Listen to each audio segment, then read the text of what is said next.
재회할 때 장문톡 보내면 구질구질하다고요? 그럼 사람들이 장편 소설은 왜 읽겠어요?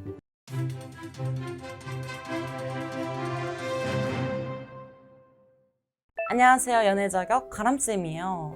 유튜브에서 장문톡 보내지 말라는 말 한 번쯤은 들어보셨죠? 근데 내 경우에는 어떻게 해야 될지 헷갈리실 수 있는데 오늘 쫙 알려드릴게요. 끝까지 집중해주세요.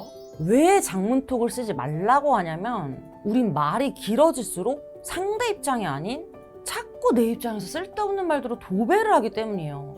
이런 카톡을 상대가 보게 되면 이게 도대체 무슨 말인지 가독성도 떨어지게 되고요. 그럼에도 상담을 진행하다 보면 장문을 써야 되는 경우가 종종 있죠. 우리가 한번 생각을 해봐도 어떻게 문장 몇 마디로 상대 마음을 풀어주고 내가 다시 만나고 싶은 사람의 모습으로 보여줄 수 있겠어요. 물론 장문도 장문 나름이겠지만요. 근데 진짜 중요한 건 글자 수가 아니라 그 문자 안에 들어있는 내용이에요. 그럼 우선 장문톡을 보내면 안 되는 경우부터 알아봐야겠죠.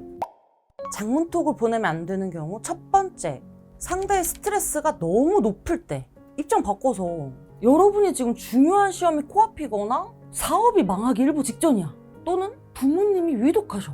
그 와중에 연애마저 스트레스가 돼서 헤어졌는데 전 애인이 엄청 긴 장문을 다다다닥 보낸다면 여러분들은 어떨 것 같아요? 읽고 싶어질까요? 사실 읽히지도 않고 여러분들 마음이 아무리 진심이라고 해도 와닿지가 않아요. 왜? 상대는 그게 지금 중요한 게 아니니까.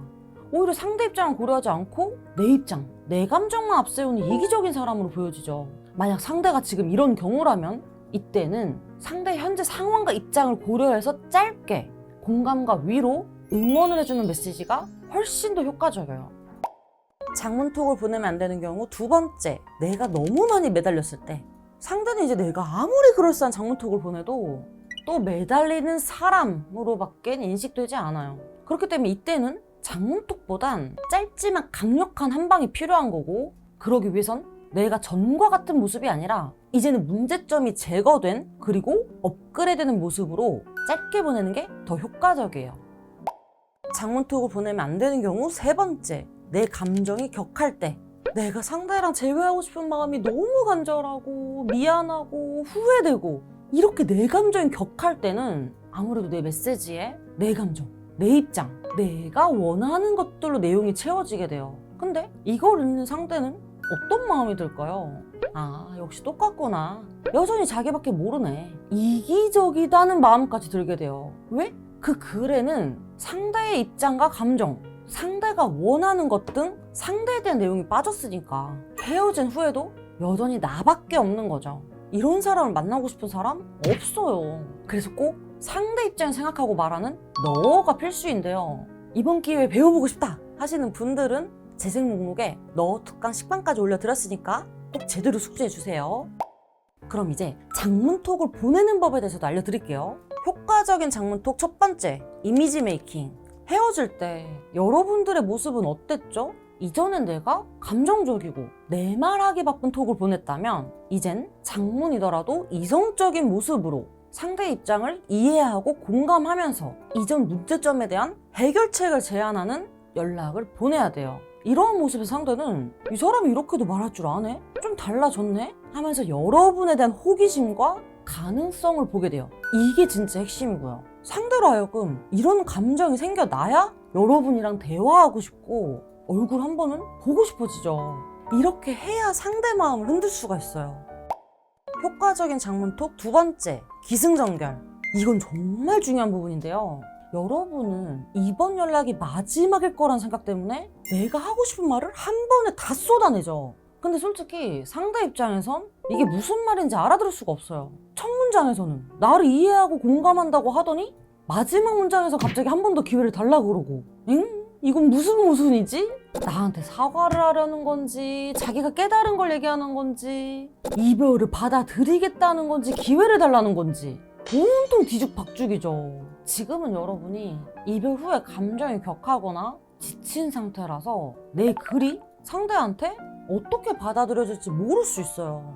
이럴 때 전문가가 괜히 있는 게 아니니까 한 번뿐인 소중한 기회를 혼자 놓치기보다는 고정 댓글 링크 통해서 상황 자세히 보내주세요. 같이 의논해 드릴게요.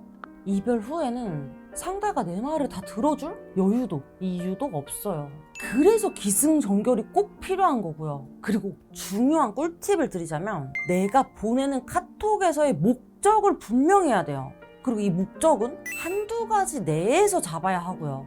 내가 하려는 말이 너무 많아지면 상대는 오히려 혼란스러워요. 상대를 이해하는 내용과 고마움을 전할 건지 아니면 나의 변한 모습을 어필할 건지 이렇게 딱 목적을 잡고 보내야 돼요.